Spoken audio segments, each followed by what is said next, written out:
Bismillahirrahmanirrahim. Assalamualaikum warahmatullahi wabarakatuh. Sebelumnya saya akan memperkenalkan diri dulu. Saya Adri Hidayatullah Rahman, NIM 17030020018. Di sini saya akan mempresentasikan dokumen hasil analisis dampak lalu lintas di Jalan Hajat Mustofa menuju ke arah Jalan Negarawangi di Kota Tasikmalaya. Profil pengembang. Ini profil pengembang, nama perusahaan PT Jaya Hapidin, alamat perusahaan Kampung Nengerang, Kecamatan Selau, Kabupaten Tasikmalaya. Bentuk hukumnya perseroan terbatas dengan nomor INB sedang diproses kegiatan usaha itu perdagangan eceran bahan bakar kendaraan di SPBU tipe D. Luas lokasi 2056 meter persegi. Penanggung jawab Adri Hidayatullah Rahman, jabatan sebagai direktur, alamat domisili Jalan Garut, Desa Salau, Kecamatan Salau, Kabupaten Tasikmalaya. Untuk lokasi survei Andalalin berada di ruas Jalan Hayat Mustofa, Kelurahan Negarawangi, Kecamatan Cihideng, Kota Tasikmalaya, Jawa Barat. Dengan titik koordinat lintang 7 derajat dengan garis bujur 108 derajat. Ini untuk site plan pembangunan SPBU di Jalan Hajat Mustofa menuju ke arah Jalan Negarawangi atau Hajat Jalur 2. Kita bisa lihat di sini site plan-nya. Untuk profil perencanaan pembangunan yang tadi saya sudah sebutkan, yaitu untuk pengisian bahan bakar umum atau SPBU merupakan prasarana umum yang disediakan PT Pertamina untuk masyarakat luas guna memenuhi kebutuhan bahan bakar. Dan jenis kapasitas pada SPBU PT Jaya Hapidin ini dioperasionalkan. Yang pertama ada tiga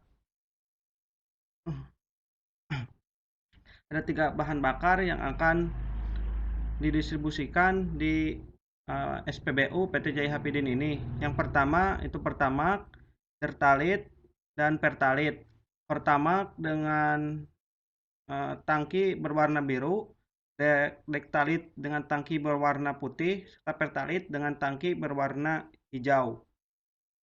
Kapasitas dari ketiganya ini yaitu 20 KL atau 20.000 liter.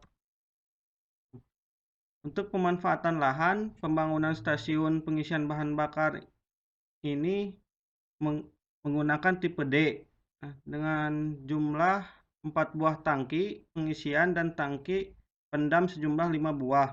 Pembangunan SPBU ini menggunakan lahan seluas 2056 meter persegi.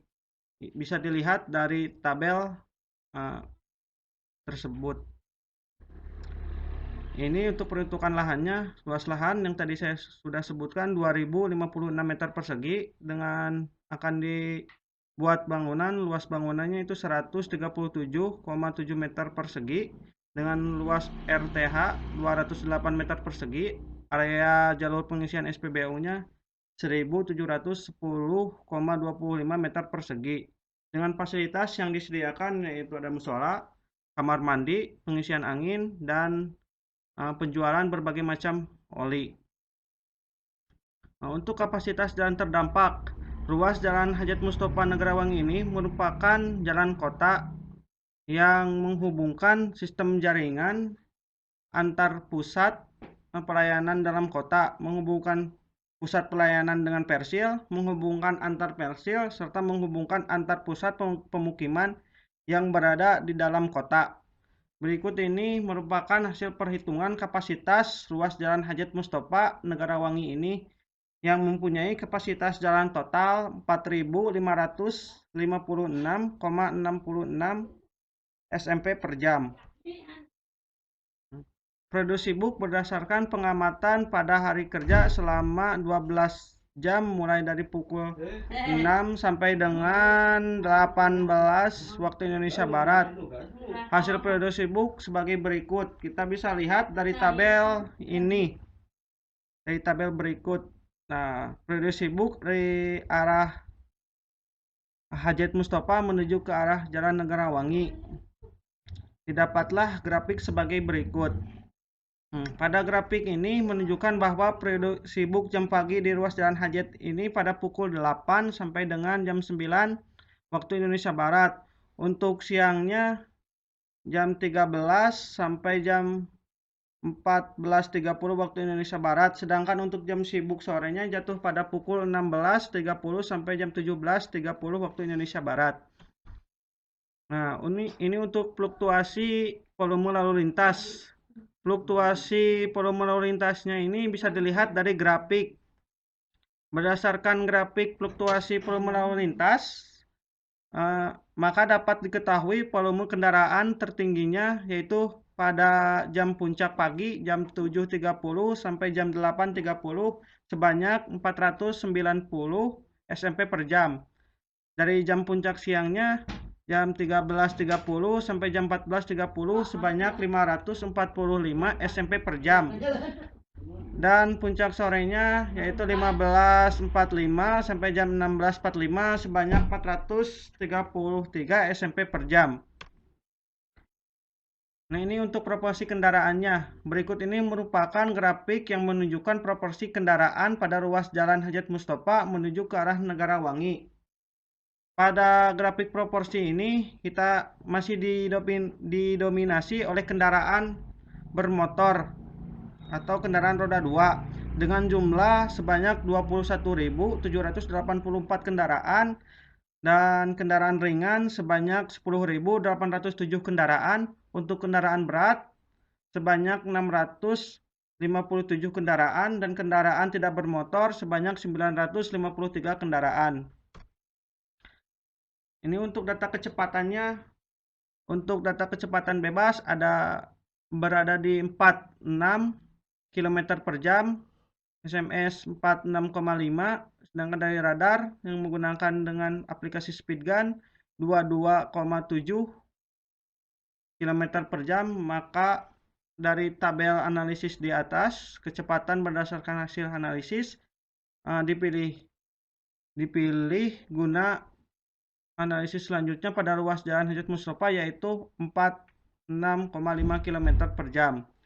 Untuk tingkat kinerja ruas jalan terdampak dari data kapasitas dan volume lalu lintas, maka diperoleh data tingkat kinerja ruas Jalan Hajat Mustofa sebagai berikut, yaitu dengan kita lihat dari tabel. Karena tingkat kinerja ruas Jalan Hajat Mustofa ini kita bisa lihat yaitu level F, maka arusnya terhambat, kecepatan rendah, volume di atas kapasitas, serta banyak berhentinya. Dampak lalu lintas di Jalan Hajat ini dapat pada tahap konstruksi, yaitu dampak lalu lintas yang diperkirakan muncul dari rencana pembangunan stasiun pengisian bahan bakar umum atau SPBU adalah berupa gangguan kelancaran lalu lintas, gangguan keselamatan lalu lintas, dan kerusakan jalan. Dampak lalu lintas tersebut diperkirakan diakibatkan kegiatan mobilisasi tenaga kerja tahap konstruksi, mobilisasi kendaraan tanah galian, basement, dan mobilisasi kendaraan pengangkut peralatan dan material. Untuk mengantisipasi dampak dari kegiatan ini, maka dilakukan langkah-langkah sebagai berikut. Yang pertama yaitu pengangkutan keluar masuk material menghindari jam sibuk agar kemacetan tidak terlalu banyak atau kemacetan bisa dihindari. Yang kedua, menempatkan petugas satpam yaitu untuk mengatur lalu lintas di pintu keluar dan masuk selama jam pengangkutan material. Yang ketiga, sejumlah truk meninggalkan lokasi pembangunan truk menuju ke washing platform untuk dibersihkan bagian kendaraan agar tidak berserakan di jalan. Yang keempat, memberikan pengarahan kepada pengemudi truk untuk menggunakan jalan sesuai ketentuan kelas jalan. Yang kelima, penempatan rambu peringatan kendaraan material yang keluar atau masuk lokasi pembangunan. Di sini ada rekomendasi penanganan dampak. Berikut ini adalah beberapa rekomendasi penanganan dampak yang bisa kami usulkan untuk pembangunan SPBU PT Jaya Hapidin yang bisa disepakati dengan pemerintah Kota Tasikmalaya. Kami rangkum dalam tabel berikut. Nah, sumbernya yaitu mobilisasi tenaga kerja pada tahap konstruksi. Dampaknya yang pertama gangguan kelancaran lalu lintas.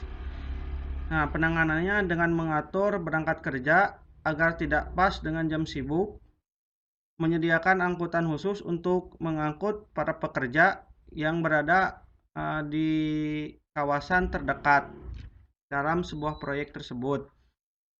Sumber yang kedua, pengangkutan material yang overload, yaitu kerusakan perkerasan jalan. Penanganannya yaitu dengan pemilihan jenis angkutan yang sesuai dengan daya dukung jalan perlu menjadi pertimbangan utama. Selain itu, pada saat pengangkutan galian tanah dan material bangunan ke lokasi proyek dan alat-alat berat harus lebih hati-hati agar tidak merusak jalan di sekitar lokasi proyek. Yang ketiga, kendaraan proyek keluar masuk lokasi. Dampaknya itu konflik arus lalu lintas, rawan kecelakaan lalu lintas dengan penanganan mobilisasi kendaraan berat dan operasional alat berat dilakukan pada jam tidak sibuk. Penempatan petugas pengatur lalu lintas serta menempatkan landmark petunjuk lokasi. Ini kesimpulannya, dari hasil analisis dan pembahasan pada bab-bab sebelumnya, maka dapat ditarik kesimpulan bahwa pembangunan stasiun pengisian bahan bakar umum atau SPBU PT Jaya Hapidin yang terletak di ruas Jalan Hajat Mustofa dengan kode ruas jalan kota dengan koordinat antara 108 derajat bujur timur, 108 derajat bujur timur, dan antara 7 derajat lintang selatan minus 7 derajat lintang selatan yang diperoleh dari pencitraan satelit Google, mempunyai pengaruh terhadap lalu lintas di kawasan sekitar dan secara langsung akan memberikan dampak terhadap kinerja lalu lintas. Namun demikian, sesuai dengan hasil analisis yang dilakukan oleh kelompok 2 membuktikan bahwa dampak yang ada tidak sampai menurunkan tingkat pelayanan atau level of service lalu lintas secara signifikan. Saran yang saya dapat sampaikan yaitu, dari hasil analisis di atas, maka dalam rangka mempertahankan kondisi kinerja ruas jalan harus tetap bagus, maka harus adanya antisipasi terhadap kemungkinan-kemungkinan yang mungkin terjadi pada masa yang akan datang, yaitu dengan menerapkan manajemen dan rekayasa lalu lintas yang perlu dilakukan dalam rangka meningkatkan keselamatan, kenyamanan, dan kelancaran lalu lintas. Sekian presentasi dari saya. Apabila ada kesalahan, mohon untuk dimaafkan. Kesan pesan di mata kuliah andalan ini, saya mendapatkan ilmu, pengalaman, dan skill baru yang didapat selama melakukan perkuliahan serta praktik di lapangan. Ya, walau di masa pandemi ini perkuliahan dilakukan secara daring dengan berbagai kekurangan, mulai dari sinyal yang hilang, kuota yang pas-pasan, sehingga perkuliahan ini menjadi sebuah tantangan yang harus dijalani. Ya, walau begitu, kita harus semangat dalam menjalankan perkuliahan ini. Sebelum saya tutup, saya mengucapkan terima kasih kepada Bapak Farhan Solehudin selaku dosen Andalalin. Semoga ilmu yang diberikan beliau bisa bermanfaat untuk saya, umumnya bagi rekan-rekan saya. Akhir kalam, wassalamualaikum warahmatullahi wabarakatuh.